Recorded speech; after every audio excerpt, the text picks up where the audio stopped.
Welcome back.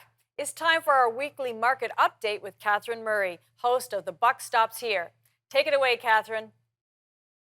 Thanks, Julie. Hello, everyone, and welcome to your weekly market recap. I'm Catherine Murray. Well, we are seeing markets broadly lower today, down by about 1 to 2%, post, of course, inflation readings out of the United States.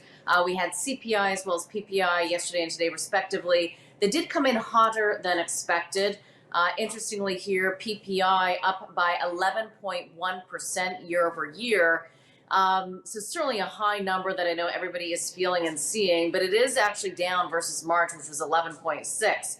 Nonetheless, there's very much inflation fears out there, and that in fact we will get a policy mistake out of the U.S. Federal Reserve. Interestingly, markets are now pricing in an 80% probability that the U.S. Federal Reserve will hike 100 basis points at the July meeting, up from 0% prior to these inflation readings. Investors are also very much focused on the yield curve inversion. This is where the U.S. 2-year yield is higher than the 10-year yield. The bond market essentially indicating that there is fear of a recession.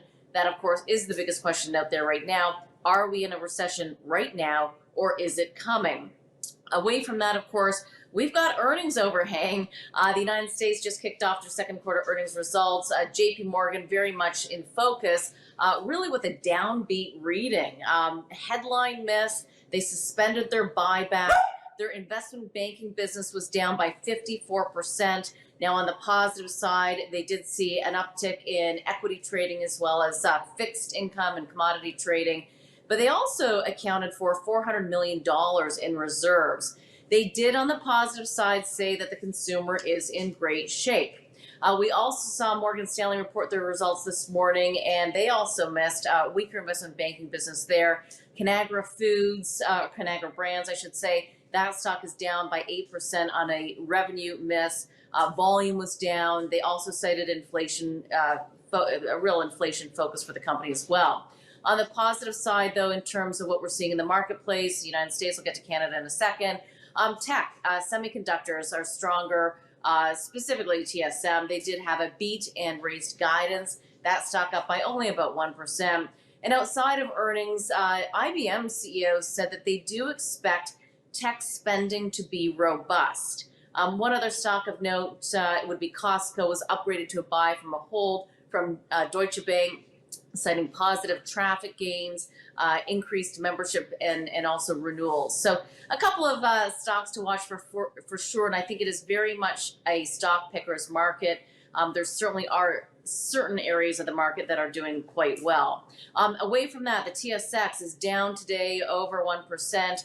Off the worst levels, and of course this follows a downbeat market in Canada yesterday. And of course the big news in Canada was the surprise supercharged Bank of Canada rate raise by 100 basis points. The expectation was for 75 basis points.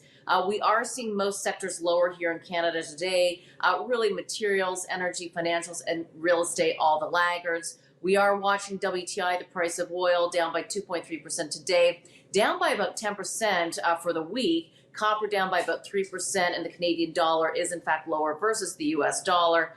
So very much, again, risk-off fears here in Canada, or risk-off sentiment driven by inflation fears. And again, that there could be a policy mistake on the back of the BOC raising rates by 100 basis points, and also really saying that the intention is to rein in inflation. So what does that mean? Will we really continue to see perhaps higher than expected increases in rates? And what will that do to housing, affordability, and of course the consumer? I would also point out that the big five Canadian banks did hike their prime rate to 4.7% following the move yesterday. And we're also watching the economy perhaps weaken or shrink a little bit. The manufacturing data came out. It was down by 2%. Expectations were for down by 1.5%.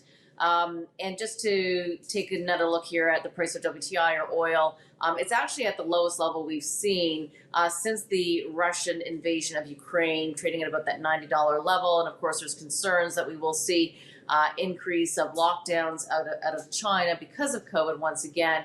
But I'll point out, Julie, that Goldman Sachs still does see upside in the price of WTI. I'll leave it there. Back to you. Thanks for that, Catherine. For more news on the financial markets, tune in to Catherine Murray on The Buck Stops Here.